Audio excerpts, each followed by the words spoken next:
കേരളത്തിലെ ആരോഗ്യ മേഖലയെ ഡോക്ടർ ഹാരിസ് ചിറക്കൽ തെറ്റായി ചിത്രീകരിച്ചെന്ന മുഖ്യമന്ത്രിയുടെ വാദം പൊളിയുകയാണ്. ശസ്ത്രക്രിയ ഉപകരണങ്ങൾ വാങ്ങിയതിലുണ്ടായിരുന്നത് വൻ കുടിശ്ശിക. ഹാരിസിന്റെ വെളിപ്പെടുത്തലിന് ശേഷമാണ് ഈ തുക സർക്കാർ അനുവദിച്ചത്. എല്ലാ മെഡിക്കൽ കോളേജുകൾക്കുമായി അനുവദിച്ചത് 25,37,00,000 രൂപയാണ്. ഉത്തരവിന്റെ പകർപ്പ് ജനം ടിവിക്ക് ലഭിച്ചു. ആർ രാജീവ് ചേരുന്നുണ്ട് കൂടുതൽ വിവരങ്ങളുമായി. രാജീവ്, കഴിഞ്ഞ ദിവസം മുഖ്യമന്ത്രി പിണറായി വിജയന്റെ ഭാഗത്തു നിന്നുണ്ടായ പ്രസ്താവന അത് പൊളിക്കുന്ന തരത്തിലേക്കുള്ള തെളിവുകളാണ് ഇപ്പോൾ പുറത്തേക്ക് വരുന്നത്. ഹാരിസിന് ആവശ്യമെങ്കിൽ അല്ലെങ്കിൽ ചില വെളിപ്പെടുത്തലുകൾ നടത്തുന്നതിന് മുൻപ് തന്നെ സർക്കാരിനെ അറിയിക്കാമായിരുന്നു. ഈ പറയുന്ന തരത്തിലുള്ള ഒരു ക്രമക്കേടും ഉണ്ടായിട്ടില്ല എന്ന മുഖ്യമന്ത്രിയുടെ വാദങ്ങൾ പൊളിയുകയാണ്. ദേവിക, സംസ്ഥാനത്തെ ആരോഗ്യ മേഖലയുമായി ബന്ധപ്പെട്ട് നിരവധി പരാതികൾ കഴിഞ്ഞ കുറേ നാളുകളായി തന്നെ ഉയർന്നു വരുന്നുണ്ട്. പക്ഷേ അതിനെല്ലാം തള്ളിക്കളയുന്ന ഒരു സമീപനമായിരുന്നു സംസ്ഥാന സർക്കാരും ആരോഗ്യമന്ത്രിയുമൊക്കെ സ്വീകരിച്ചിരുന്നത്. സംസ്ഥാനത്തെ ആരോഗ്യ മേഖലയിൽ യാതൊരു തരത്തിലുള്ള പ്രശ്നങ്ങളും ഇല്ലെന്ന് വരുത്തി തീർക്കാനുള്ള ശ്രമമായിരുന്നു ആരോഗ്യമന്ത്രി ഉൾപ്പെടെ നടത്തിയിരുന്നത്. നേരത്തെയും ഈ തിരുവനന്തപുരം ഉൾപ്പെടെയുള്ള മെഡിക്കൽ കോളേജുകൾക്കെതിരെ വ്യാപകമായ പരാതികൾ ഉയർന്നിരുന്നു. ഈ പരാതികളുടെ അടിസ്ഥാനത്തിൽ ചില പരിശോധനകളൊക്കെ നടന്നിരുന്നെങ്കിലും യാതൊരു തരത്തിലുള്ള പ്രയോജനവും ഉണ്ടായിരുന്നില്ല. മാത്രമല്ല, അടിയന്തര ശസ്ത്രക്രിയകൾ പോലും മുടങ്ങുന്നു എന്ന തരത്തിലുള്ള പരാതികളും നേരത്തെ ഉയർന്നതാണ്. ഏതായാലും ഇപ്പോൾ ഡോക്ടർ ഹാരിസ് ചിറക്കൽ തന്നെ, തിരുവനന്തപുരം മെഡിക്കൽ കോളേജിലെ യൂറോളജി വിഭാഗം മേധാവിയായ ഡോക്ടർ ഹാരിസ് ചിറക്കൽ തന്നെ ശസ്ത്രക്രിയ ഉപകരണങ്ങളുടെ ഒരു അപര്യാപ്തത ചൂണ്ടിക്കാണിച്ചുകൊണ്ട് രംഗത്ത് വന്ന ഒരു സാഹചര്യത്തിലാണ് ആരോഗ്യമേഖലയെ വീണ്ടും ഇത് കൂടുതൽ പ്രതിസന്ധിയിലാക്കിയത്. സർക്കാരിനെ ഇത് കൂടുതൽ പ്രതിസന്ധിയിലാക്കി. ഇതോടെയായിരുന്നു മുഖ്യമന്ത്രി കേരളത്തിലെ ആരോഗ്യമേഖലയെ തെറ്റായി ചിത്രീകരിക്കാനുള്ള ശ്രമം നടക്കുന്നുവെന്ന് ചൂണ്ടിക്കാണിച്ചുകൊണ്ട് ഡോക്ടർ ഹാരിസിനെതിരെ രംഗത്ത് വന്നത്. പ്രധാനമായും ഈ ശസ്ത്രക്രിയ ഉപകരണങ്ങളുടെ ഒരു ക്ഷാമം സംസ്ഥാനത്ത് ഇല്ല എന്നായിരുന്നു മുഖ്യമന്ത്രി പറഞ്ഞു വെക്കാൻ ശ്രമിച്ചത്. ആരോഗ്യമന്ത്രിയും ഇത് തന്നെ ആവർത്തിച്ചുകൊണ്ടിരിക്കുകയാണ്. ഈ ശസ്ത്രക്രിയ ഉപകരണങ്ങൾ ഇല്ലാത്തതിനാൽ സംസ്ഥാനത്ത് ഇത്ര അടിയന്തര ശസ്ത്രക്രിയകൾ മുടങ്ങുന്നില്ല എന്നായിരുന്നു തുടർച്ചയായി മുഖ്യമന്ത്രിയും ആരോഗ്യമന്ത്രിയും ഒക്കെ പറഞ്ഞുകൊണ്ടിരിക്കുന്നത്. എന്നാൽ അത് ശരിയല്ലെന്ന് തെളിയിക്കുന്ന കൂടുതൽ രേഖകൾ കൂടിയാണ് പുറത്തേക്ക് വരുന്നത്. അതായത് ഡോക്ടർ ഹാരിസ് പറഞ്ഞതാണ് ശരിയെന്ന് തെളിയിക്കുന്ന രേഖകളാണ് ജനം ടി വി പുറത്തുവിടുന്നത്. ഇതിൽ കൃത്യമായി തന്നെ പറഞ്ഞിട്ടുണ്ട് സംസ്ഥാനത്തെ എല്ലാ മെഡിക്കൽ കോളേജുകൾക്കുമായി ശസ്ത്രക്രിയ ഉപകരണങ്ങൾ ഉൾപ്പെടെ ആവശ്യമുണ്ടെന്നും ഇത് നൽകിയതിൽ ഈ വർഷം മാത്രം വലിയ കുടിശ്ശിക വരുത്തിയിട്ടുണ്ട്, കഴിഞ്ഞ വർഷത്തെ കുടിശ്ശിക പോലും നൽകിയിട്ടില്ല എന്ന് ചൂണ്ടിക്കാണിച്ചുകൊണ്ടായിരുന്നു മെഡിക്കൽ വിദ്യാഭ്യാസ ഡയറക്ടർ സംസ്ഥാന സർക്കാരിന് കത്ത് നൽകിയത്. അടിയന്തരമായി ഈ കുടിശ്ശിക തീർക്കണമെന്ന ആവശ്യവും മെഡിക്കൽ വിദ്യാഭ്യാസ ഡയറക്ടർ മുന്നോട്ട് വെച്ചിരുന്നു. കഴിഞ്ഞ മാസമൊന്നുമല്ല മെഡിക്കൽ വിദ്യാഭ്യാസ ഡയറക്ടർ ഇങ്ങനെ ഒരു കത്ത് നൽകിയത്. കഴിഞ്ഞ ഏപ്രിലാണ് മെഡിക്കൽ വിദ്യാഭ്യാസ ഡയറക്ടർ പണം നൽകണമെന്ന് ആവശ്യപ്പെട്ടുകൊണ്ട് കത്ത് നൽകിയത്. അതായത് 25,37,00,000 രൂപ കുടിശ്ശികയുണ്ട്. അതുകൊണ്ട് തന്നെ സംസ്ഥാനത്തെ മെഡിക്കൽ കോളേജുകളുടെ സാഹചര്യം വളരെ മോശമാണ്. അവിടേക്ക് ശസ്ത്രക്രിയ ഉപകരണങ്ങൾ ഉൾപ്പെടെ വാങ്ങുന്നതിന് പണം അനുവദിക്കണമെന്ന് ചൂണ്ടിക്കാണിച്ചുകൊണ്ടായിരുന്നു പ്രധാനമായും കത്ത് നൽകിയത്. എന്നാൽ ഈ കത്ത് സർക്കാർ അവഗണിക്കുകയായിരുന്നു. ഇതിനെ തുടർന്നാണ് പല മെഡിക്കൽ കോളേജുകളിൽ, നമുക്കറിയാം ആരോഗ്യമന്ത്രിയും മുഖ്യമന്ത്രിയും ഒക്കെ പറയുന്ന പോലെയല്ല, ഈ മെഡിക്കൽ കോളേജുകളിലേക്ക് ചെല്ലുകയാണെങ്കിൽ രോഗികളും രോഗികളുടെ കൂട്ടിരിപ്പുകാരും ഒക്കെ പറയുന്ന ഏറ്റവും പ്രധാനപ്പെട്ട ഒരു കാര്യം ഈ ശസ്ത്രക്രിയ നടത്തണമെങ്കിൽ മാസങ്ങളോളം കാത്തിരിക്കേണ്ട അവസ്ഥയാണ്. അടിയന്തര ശസ്ത്രക്രിയകൾക്ക് പോലും അവിടെ ഒരു തരത്തിലുള്ള ക്രമീകരണങ്ങൾ ചെയ്യാത്ത സാഹചര്യമാണ് മെഡിക്കൽ കോളേജുകളിൽ നിലനിൽക്കുന്നത്. തിരുവനന്തപുരം മാത്രമല്ല മറ്റ് മെഡിക്കൽ കോളേജുകളുടെ സാഹചര്യവും ഇത് തന്നെയാണ്. അതുകൊണ്ട് സ്വകാര്യ മെഡിക്കൽ കോളേജുകളിലേക്ക് പോയി വലിയ തുക നൽകി അടിയന്തര ശസ്ത്രക്രിയ നടത്തേണ്ട സാഹചര്യമാണ് നിലവിൽ സംസ്ഥാനത്തുള്ളത്. ഇത് രോഗികളും രോഗികളുടെ കൂട്ടിരിപ്പുകാരും ഒക്കെ നമ്മളോട് പലതവണ പറഞ്ഞിട്ടുള്ളതാണ്. പലതവണ ഇത് മുഖ്യമന്ത്രിയുടെയും മന്ത്രിമാരുടെയും ഒക്കെ ശ്രദ്ധയിൽ കൊണ്ടുവന്നതുമാണ്. ഇതിൻ്റെ അടിസ്ഥാനത്തിൽ ആരോഗ്യമന്ത്രി നേരത്തെ മെഡിക്കൽ കോളേജുകളിലൊക്കെ മിന്നൽ പരിശോധന നടത്തുകയും ഡോക്ടർമാർക്ക് മുന്നറിയിപ്പ് നൽകുകയും ഒക്കെ ചെയ്തിരുന്നു. പക്ഷേ ഡോക്ടർമാർ പറയുന്നത്, അതായത് ഡോക്ടർമാരുടെ ഒരു ഭാഗമാണ് ഇപ്പോൾ പുറത്തു വന്നിരിക്കുന്നത്. പലർക്കും ഇത് തുറന്നു പറയാൻ മടിയുണ്ട്, തുറന്നു പറയാൻ ഭയമുണ്ട്. കാരണം പിന്നീട് ഇവരെ വേട്ടയാടുന്ന ഒരു സമീപനം മെഡിക്കൽ കോളേജുകളിൽ നിലനിൽക്കുന്നുണ്ട്. അതുകൊണ്ട് തന്നെ ഈ ഡോക്ടർ ഹാരിസ് ചിറക്കലിൻ്റെ വെളിപ്പെടുത്തൽ അത് ഏറ്റവും പ്രധാനപ്പെട്ടതാകുന്നതും അതുകൊണ്ട് തന്നെയാണ്. കാരണം അദ്ദേഹം തുറന്നു പറയുകയാണ്, യൂറോളജി വിഭാഗത്തിൽ ഉൾപ്പെടെ അടിയന്തര ശസ്ത്രക്രിയകൾ പോലും മുടങ്ങി, അതിന് പണം ലഭിക്കുന്നില്ല, കാരണം ശസ്ത്രക്രിയ ഉപകരണങ്ങൾ എത്തുന്നില്ല എന്ന് അദ്ദേഹം തുറന്നു പറഞ്ഞ ഒരു സാഹചര്യത്തിലായിരുന്നു ആരോഗ്യവകുപ്പ് അത് വലിയ വെല്ലുവിളിയായി, വലിയ പ്രതിസന്ധിയായി മുന്നോട്ട് വന്നത്. ഇതിനെ തുടർന്നായിരുന്നു മുഖ്യമന്ത്രിയും ആരോഗ്യമന്ത്രിയും ഹാരിസിനെതിരെ രംഗത്ത് വരികയും ചെയ്തത്. എന്നാൽ ഈ രേഖകൾ പരിശോധിക്കുകയാണെങ്കിൽ ഹാരിസ് വെളിപ്പെടുത്തൽ നടത്തിയതിന് തൊട്ടടുത്ത ദിവസമാണ് ഈ കുടിശ്ശിക തീർക്കാനുള്ള നടപടികൾ സർക്കാർ തുടങ്ങിയിരിക്കുന്നത്. 30-ന് ഉത്തരവ് പുറത്തിറക്കുന്നു. 25,37,00,000 രൂപ അനുവദിച്ചുകൊണ്ട് ഉത്തരവ് പുറത്തിറക്കുന്നു. അതിനുശേഷം കഴിഞ്ഞ ദിവസമാണ് ഈ തുക കൈമാറിയിരിക്കുന്നത്. അതായത് കഴിഞ്ഞ 3 മാസമായി വിദ്യാഭ്യാസ ഡയറക്ടർ ആവശ്യപ്പെട്ടിട്ടും മെഡിക്കൽ വിദ്യാഭ്യാസ ഡയറക്ടർ ആവശ്യപ്പെട്ടിട്ടും അത് സംസ്ഥാന സർക്കാർ വൈകിപ്പിക്കുകയായിരുന്നു. ഏറ്റവും ഒടുവിൽ ഡോക്ടർ ഹാരിസിൻ്റെ വെളിപ്പെടുത്തൽ പുറത്തു വരികയും അത് വലിയ വിവാദങ്ങൾക്ക് വഴിവെക്കുകയും ചെയ്തതോടെയാണ് അടിയന്തരമായി സർക്കാർ ഈ തുക അനുവദിച്ചിരിക്കുന്നത് എന്ന ഈ രേഖകൾ തന്നെ വ്യക്തമാക്കുന്നുണ്ട്. ഒരുപക്ഷെ ഇപ്പോൾ ഈ ഡോക്ടർ മുൻ ആരോഗ്യമന്ത്രി VS ശിവകുമാർ കൂടി ചേരുകയാണ്. ശ്രീ VS ശിവകുമാർ, നമുക്കറിയാം ആരോഗ്യ മേഖലയിലെ ക്രമക്കേടുകൾ അതുപോലെ തന്നെ വീഴ്ചകൾ ഏറ്റവും കൂടുതൽ ചൂണ്ടിക്കാണിക്കുന്ന ഒരു സമയം കൂടിയാണ് ഇത്. കേരളത്തിലെ ആരോഗ്യ മേഖലയെ ഡോക്ടർ ഹാരിസ് ചിറക്കൽ തെറ്റായി ചിത്രീകരിച്ചു എന്നായിരുന്നു കഴിഞ്ഞ ദിവസം മുഖ്യമന്ത്രി പറഞ്ഞത്. പക്ഷേ അദ്ദേഹത്തിന്റെ വാദം പൊളിയുന്ന തരത്തിലേക്കുള്ള തെളിവുകൾ ഇപ്പോൾ പുറത്തേക്ക് വരികയാണ്. ശസ്ത്രക്രിയ ഉപകരണങ്ങൾ വാങ്ങിയതിലുണ്ടായിരുന്നത് വൻ കുടിശ്ശികയാണെന്നാണ് ഇപ്പോൾ പുറത്തേക്ക് വരുന്ന തെളിവുകൾ ചൂണ്ടിക്കാണിക്കുന്നത്. ഇത് കുടിശ്ശിക ശസ്ത്രക്രിയ ഉപകരണങ്ങൾ വാങ്ങുന്നതിന് മാത്രമല്ല, ഈ പ്രശ്നം എന്ന് പറയുന്ന കേരളത്തിലെ എല്ലാ മെഡിക്കൽ കോളേജുകളിലും ഉണ്ട്. ഇത് തൃശ്ശൂർ മെഡിക്കൽ കോളേജിന്റെ കാര്യങ്ങളെ കുറിച്ച് പത്രത്തിൽ കണ്ടു. എല്ലാ മെഡിക്കൽ കോളേജിലും ഇത് ഹാരിസ് എന്ന് പറയുന്ന ഡോക്ടർ ഹാരിസ് ഈ കാര്യങ്ങൾ അദ്ദേഹത്തിന് ക്ഷമ നശിച്ചപ്പോൾ അല്ലെങ്കിൽ ഗത്യന്തരമില്ലാതെയാണ് വിളിച്ചു പറഞ്ഞത്. ഇത് എത്ര എല്ലാ ആശുപത്രികളിലും ഇതാണ്, തിരുവനന്തപുരം മെഡിക്കൽ കോളേജിലെ എല്ലാ ഡിപ്പാർട്ട്മെന്റിലും ഇതാണെന്ന് അദ്ദേഹം ഇന്നലെ പറഞ്ഞു.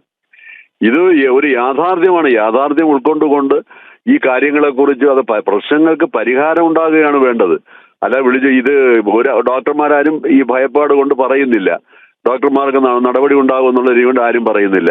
ഇതിനെക്കുറിച്ചൊരു അന്വേഷണം നടത്തണം. അല്ല മന്ത്രി ഇരുന്നു കൊണ്ട് ഇവിടെ ഇന്ന കാര്യങ്ങൾ ചെയ്തു എന്നൊക്കെ പറയുമ്പോൾ അടിസ്ഥാനപരമായിട്ടുള്ള കാര്യങ്ങൾ പോലും ഈ ഓപ്പറേഷൻ ശസ്ത്രക്രിയയ്ക്ക് വേണ്ടുന്ന കാര്യങ്ങൾ മൈന്യൂട്ടായിട്ടുള്ള അപ്പാരറ്റസ് പോലും കിട്ടുന്നില്ല എന്നുള്ള ഒരു സാഹചര്യമാണ് ഇപ്പം നിലനിൽക്കുന്നത്.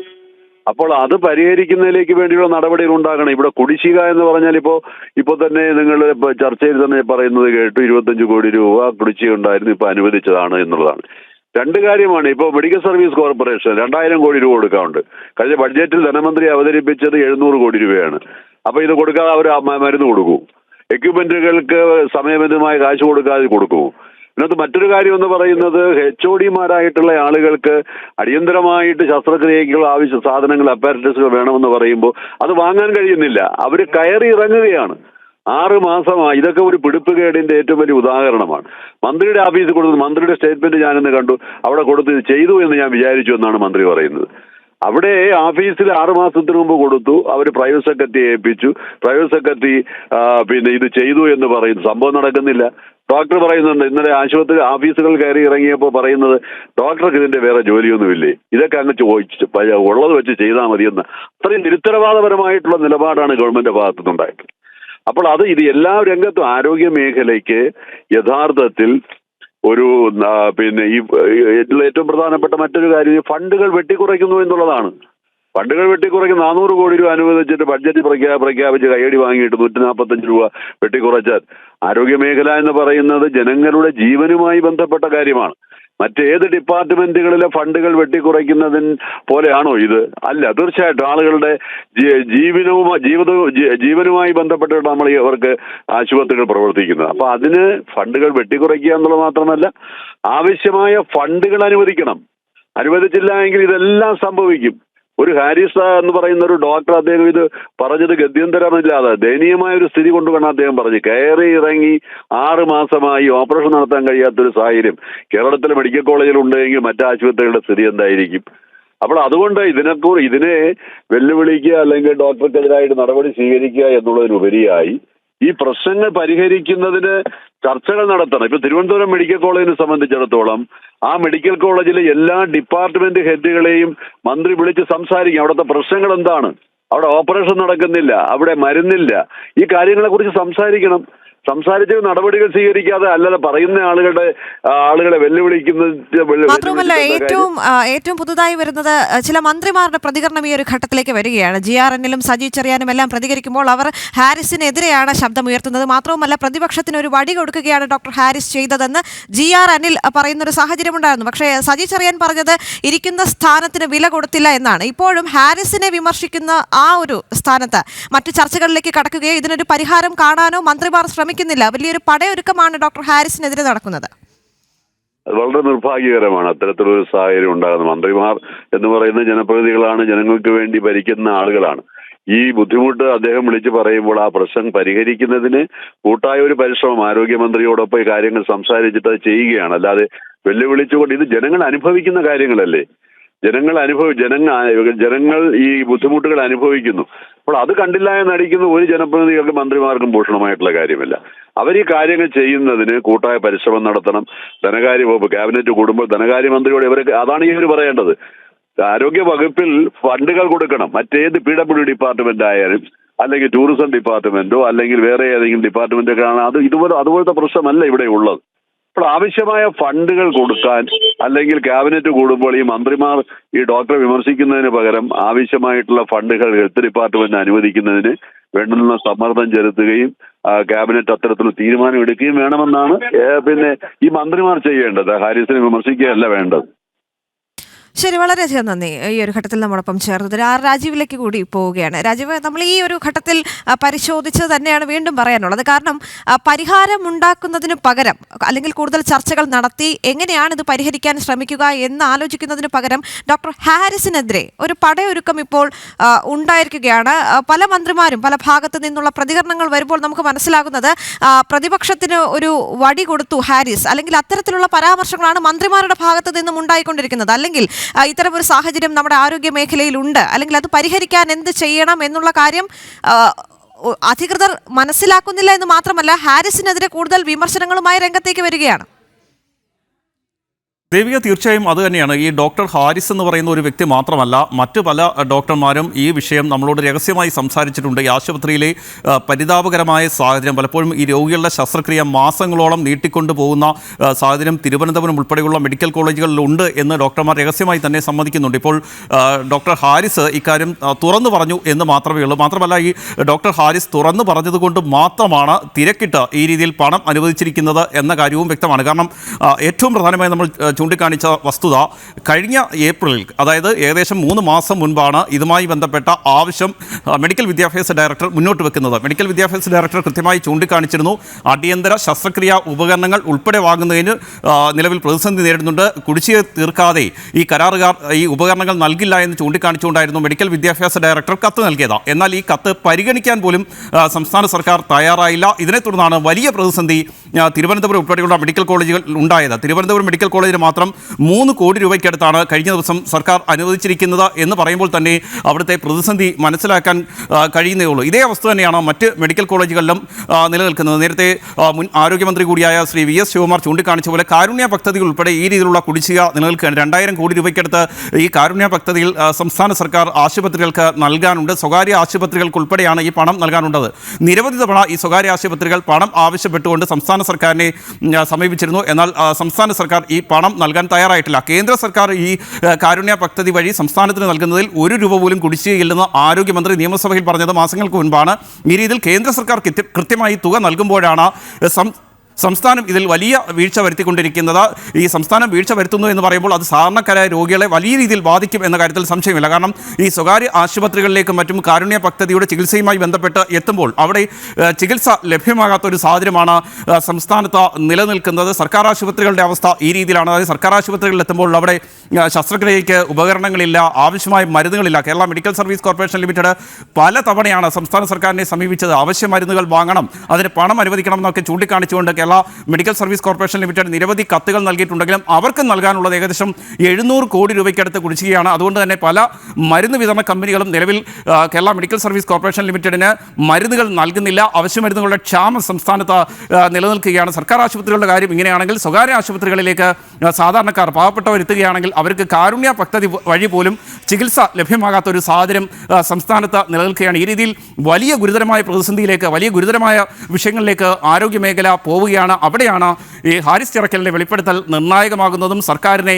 വെട്ടിലാക്കുന്നതും. രാജീവ്, ഇപ്പോൾ പാർട്ടി സെക്രട്ടറിയുടെ ഭാഗത്ത് നിന്ന് വന്നത് ഒരു ഉത്തരവാദിത്വ ബോധമില്ലാത്ത ഒരു പ്രതികരണമാണെന്നേ ഈ ഒരു ഘട്ടത്തിൽ പറയാൻ സാധിക്കുകയുള്ളൂ. കാരണം ഡോക്ടർ ഹാരിസ് നടത്തിയത് നിഷേധാത്മകമായ ഒരു സമീപനമാണ് എന്നാണ് അദ്ദേഹം പറഞ്ഞു വെക്കുന്നത്. എങ്ങനെയാണ് ഉത്തരവാദിത്വ ബോധമുള്ള ഒരു ഡോക്ടർക്ക് ഇത്തരം ക്രമക്കേടുകൾ കാണുമ്പോൾ മിണ്ടാതിരിക്കാൻ കഴിയുക എന്നൊരു ചോദ്യം കൂടിയുണ്ടല്ലോ. അത് അദ്ദേഹം ചെയ്തപ്പോൾ അദ്ദേഹത്തിനെതിരെ കൂടുതൽ തിരിച്ചടി നൽകാനുള്ള നീക്കങ്ങൾ പല ഭാഗത്തും നടക്കുന്നുണ്ട്. അദ്ദേഹം കഴിഞ്ഞ മണിക്കൂറിൽ മാധ്യമങ്ങളോട് സംസാരിച്ചപ്പോഴും പറഞ്ഞത് താൻ ചെയ്തത് ഒരു പ്രൊഫഷണൽ സൂയിസൈഡ് ആണെന്നാണ്. തിരിച്ചടികൾ പ്രതീക്ഷിച്ചുകൊണ്ട് തന്നെ അദ്ദേഹം അത് ചെയ്തത് തൻ്റെ രോഗികൾക്ക് വേണ്ടിയാണ്, അല്ലെങ്കിൽ നിസ്സഹായരായ രോഗികൾക്ക് വേണ്ടിയാണ് ഇത്തരം ഒരു കാര്യം ചെയ്തതെന്ന് കൂടി അദ്ദേഹം പറഞ്ഞു വെക്കുന്നുണ്ട്. അപ്പോൾ ഡോക്ടർ ഹാരിസ് ചെയ്തത് നിഷേധാത്മകമായ ഒരു സമീപനമാണ് എന്നാണ് ഇപ്പോൾ MP ഗോവിന്ദൻ പറയുന്നത്. ദേവിക, അത് തന്നെയാണ് ഞാൻ പറഞ്ഞു വന്നത്. അതായത് സംസ്ഥാന സർക്കാരിനും അതുപോലെ തന്നെ CPM-നും മുന്നിലുള്ളത് വലിയ പ്രതിസന്ധിയാണ്. കാരണം ഈ ആരോഗ്യ മേഖലയിലെ പ്രശ്നങ്ങൾ നിരവധി തവണ ചർച്ചയ്ക്ക് വന്നതാണ്. രാജ്യത്ത് തന്നെ ഏറ്റവും നല്ല മാതൃകയാണ് സംസ്ഥാനത്ത് ഉള്ളത് എന്നാണ് നിലവിൽ മുഖ്യമന്ത്രിയും അതുപോലെ തന്നെ CPM നേതാക്കളും മന്ത്രിമാരും ഒക്കെ പറഞ്ഞുകൊണ്ടിരിക്കുന്നത്. നമുക്കറിയാം, ഈ കൊറോണ ബാധിത പ്രശ്നം വന്നപ്പോൾ, ഈ കൊറോണയുമായി ബന്ധപ്പെട്ട വിഷയം വന്നപ്പോൾ രാജ്യത്ത് തന്നെ ഏറ്റവും ഉയർന്ന നിരക്ക് സംസ്ഥാനത്തായിരുന്നു. മരണങ്ങളും ഏറ്റവും കൂടുതൽ റിപ്പോർട്ട് ചെയ്തത് സംസ്ഥാനത്തായിരുന്നു. അപ്പോൾ ആരോഗ്യമന്ത്രി പറഞ്ഞത് സംസ്ഥാനത്താണ് ഏറ്റവും കൂടുതൽ പരിശോധനകൾ നടക്കുന്നത്, അതുകൊണ്ടാണ് ഈ സംസ്ഥാനത്ത് കൊറോണ ബാധിതരുടെ എണ്ണം കണക്കുകളിൽ ഉയർന്നു നിൽക്കുന്നത് എന്നാണ്. എന്നാൽ വസ്തുത പിന്നീട് നമുക്ക് മനസ്സിലാക്കാൻ കഴിഞ്ഞിരുന്നു സംസ്ഥാനത്താണ് ഏറ്റവും കൂടുതൽ കൊറോണ വ്യാപനം ഉണ്ടായത്, ഏറ്റവും കൂടുതൽ മരണങ്ങൾ ഉണ്ടായത് എന്നതിൻ്റെ കൂടുതൽ തെളിവുകൾ പുറത്തു വരുന്ന ഒരു സാഹചര്യമുണ്ടായി. ഏത് വിധേനയും ഇതിനെ ന്യായീകരിച്ച് മുന്നോട്ട് പോവുക മാത്രമാണ് സംസ്ഥാന സർക്കാരിന് മുന്നിൽ ഇപ്പോഴുള്ള പോംവഴി. കാരണം തദ്ദേശ തിരഞ്ഞെടുപ്പ് അടുത്തു വരുന്നു, അത് കഴിഞ്ഞാൽ ഉടൻ നിയമസഭാ തിരഞ്ഞെടുപ്പാണ്. അവിടെയാണ് ഈ ആരോഗ്യ മേഖലയിലെ വലിയ പ്രതിസന്ധി. ഒരു പ്രതിപക്ഷ നേതാവോ അല്ലെങ്കിൽ പ്രതിപക്ഷ നേതാക്കളോ മറ്റ് രാഷ്ട്രീയ പാർട്ടി നേതാക്കളോ ഒന്നുമല്ല പറഞ്ഞിരിക്കുന്നത്. തിരുവനന്തപുരം മെഡിക്കൽ കോളേജിലെ ഒരു വിഭാഗത്തിൻ്റെ യൂറോളജി വിഭാഗത്തിൻ്റെ മേധാവിയാണ് പറയുന്നത് ശസ്ത്രക്രിയാ ഉപകരണങ്ങളില്ല, അത് കാരണം ശസ്ത്രക്രിയകൾ നടത്താൻ കഴിയുന്നില്ല. തൻ്റെ വകുപ്പിൽ മാത്രമല്ല മറ്റു വകുപ്പുകളിലും ഇതേ അവസ്ഥ തന്നെ നിലനിൽക്കുകയാണ്. ഈ പാവപ്പെട്ട രോഗികളുടെ സാഹചര്യം ഓർക്കുമ്പോൾ തനിക്ക് സർവീസിൽ തന്നെ തുടരാൻ തോന്നുന്നില്ല എന്ന് ഒരു ഡോക്ടർ പറയുകയാണ്, പരിതപിക്കുകയാണ് ആ ഒരു ഡോക്ടർ. ആ ഒരു സാഹചര്യം സംസ്ഥാനത്ത് നിലനിൽക്കുമ്പോഴാണ് CPM സംസ്ഥാന സെക്രട്ടറി ഉൾപ്പെടെ ഇങ്ങനെ പറഞ്ഞുകൊണ്ടിരിക്കുന്നത് ആരോഗ്യ മേഖലയിൽ യാതൊരു തരത്തിലുള്ള പ്രശ്നങ്ങളുമില്ല, ഇത് മാധ്യമങ്ങൾ ഉണ്ടാക്കുന്നതാണ്, ഒരു ഭാഗം ഡോക്ടർമാരുണ്ടാക്കുന്നതാണ് എന്നൊക്കെ പറയുമ്പോൾ തീർച്ചയായും ഈ മെഡിക്കൽ കോളേജുകളിലൊക്കെ ഇവർ എത്തിയാൽ ഈ കാര്യങ്ങൾ കൂടുതൽ ബോധ്യപ്പെടും എന്ന് മാത്രമാണ് നമുക്ക് പറയാൻ കഴിയുക. കാരണം പലപ്പോഴും അവിടേക്ക് ചെല്ലുമ്പോൾ നമുക്ക് തന്നെ ബോധ്യപ്പെടാറുണ്ട് അവിടുത്തെ രോഗികളുടെ ഒരു സാഹചര്യം വളരെ പരിതാപകരമായ അവസ്ഥയിൽ, ഒരുപക്ഷെ കൃത്യമായി കിടത്തി ചികിത്സ പോലും ലഭ്യമാകാത്ത ഒരു സാഹചര്യം. ഈ വാർഡുകളിലേക്ക് മാധ്യമങ്ങളെ ഉൾപ്പെടെ പ്രവേശിപ്പിക്കാറില്ല, അവിടെ സെക്യൂരിറ്റികളെ നിയോഗിച്ചുകൊണ്ട് മാധ്യമങ്ങളെ തടയുകയാണ് ചെയ്യുന്നത്. കാരണം ഉള്ളിൽ നടക്കുന്നത് എന്താണെന്ന് പുറലോകം അറിയരുത്, ആ രീതിയിലുള്ള നിർദ്ദേശമാണ് ഈ മെഡിക്കൽ കോളേജുകളിൽ ഉൾപ്പെടെ നൽകിയിരിക്കുന്നത്. ഏതെങ്കിലും തരത്തിൽ ഇതുമായി ബന്ധപ്പെട്ട തെളിവുകളും വാർത്തകളും ഒക്കെ പുറത്തു വരുമ്പോൾ ആരോഗ്യമന്ത്രി അവിടേക്ക് എത്തുകയും ചില മുന്നറിയിപ്പുകളൊക്കെ നൽകുകയും ചെയ്യും. മാത്രമല്ല ആരോഗ്യമന്ത്രി നേരത്തെ ഈ മെഡിക്കൽ കോളേജുകളിലെ സ്ഥിതി കൃത്യമായി മനസ്സിലാക്കുന്നതിനായി ഒരു വിദഗ്ധ സമിതിക്ക് രൂപം നൽകിയിരുന്നു. എന്നാൽ ആ വിദഗ്ധ സമിതിയുടെ റിപ്പോർട്ട് എന്തായെന്ന് പോലും ഇതുവരെ സർക്കാർ പുറത്തുവിട്ടിട്ടില്ല. എന്തൊക്കെ മാറ്റങ്ങൾ വരുത്തണമെന്നാണ് ഈ സമിതി റിപ്പോർട്ട് ചെയ്തത് എന്നതും പുറത്തുവിട്ടിട്ടില്ല. ഏതായാലും ഈ സംസ്ഥാനത്തെ രൂക്ഷമായ സാമ്പത്തിക പ്രതിസന്ധി അത് ആരോഗ്യ മേഖലയെ കൂടി ബാധിക്കുന്നു. കൃത്യമായി ആരോഗ്യ മേഖലയ്ക്ക് ഫണ്ട് നൽകുന്നില്ല, ബജറ്റിൽ നീക്കിവെക്കുന്ന തുക പോലും നൽകാത്ത ഒരു സാഹചര്യത്തിലേക്ക് പോകുമ്പോൾ ആയിരക്കണക്കിന് രോഗികളാണ് ഈ രീതിയിൽ വലഞ്ഞുകൊണ്ടിരിക്കുന്നത്. അത് ഞാൻ നേരത്തെ സൂചിപ്പിച്ചതുപോലെ ശസ്ത്രക്രിയ ഉപകരണങ്ങൾ വാങ്ങുന്ന കാര്യത്തിൽ മാത്രമല്ല, കാരുണ്യ പദ്ധതിയായാലും കേരള മെഡിക്കൽ സർവീസ് കോർപ്പറേഷൻ ലിമിറ്റഡിന് പണം നൽകാത്തതിനാൽ അവശ്യ മരുന്നുകളുടെ ക്ഷാമമായാലും സംസ്ഥാനത്ത് വലിയ രീതിയിലുള്ള പ്രതിസന്ധി നിലനിൽക്കുന്നുണ്ട്. അത് യാഥാർത്ഥ്യം തന്നെയാണ്. അത് തന്നെയാണ് ഈ ഡോക്ടർ തുറന്നു പറഞ്ഞതും. ഈ ഡോക്ടർ തുറന്നു പറഞ്ഞതുകൊണ്ട് മാത്രം ഏതായാലും സംസ്ഥാനത്തെ മെഡിക്കൽ കോളേജുകളിലേക്ക് 25,37 ലക്ഷം രൂപ അനുവദിച്ചിരിക്കുന്നു. പഴയ കുടിശ്ശിക തീർക്കുന്നതിനാണ് ഈ തുക അനുവദിച്ചിരിക്കുന്നത് എന്നതുകൂടി മനസ്സിലാക്കണം. അല്ലാതെ പുതിയ ഉപകരണങ്ങൾ വാങ്ങുന്നതിനല്ല ഈ തുക അനുവദിച്ചിരിക്കുന്നത്. ഈ കുടിശ്ശികയെങ്കിലും തീർത്താൽ മാത്രമേ ഈ കരാറുകാർ വീണ്ടും ഈ ശസ്ത്രക്രിയ ഉപകരണങ്ങൾ നൽകൂ. ദേവിക, ശരി, എന്തായാലും കൂടുതൽ ഇടത് നേതാക്കൾ കൂടി ഡോക്ടർ ഹാരിസിനെതിരെ പടയൊരുക്കം നടത്തുകയാണ്. കഴിഞ്ഞ മണിക്കൂറിൽ CPM സംസ്ഥാന സെക്രട്ടറി MV ഗോവിന്ദൻ മാധ്യമങ്ങളോട് സംസാരിച്ചപ്പോഴും ഡോക്ടർ ഹാരിസ് ചെയ്തത് നിഷേധാത്മകമായ ഒരു സമീപനമാണ് എന്നാണ് അദ്ദേഹം പറഞ്ഞു വെക്കുന്നത്.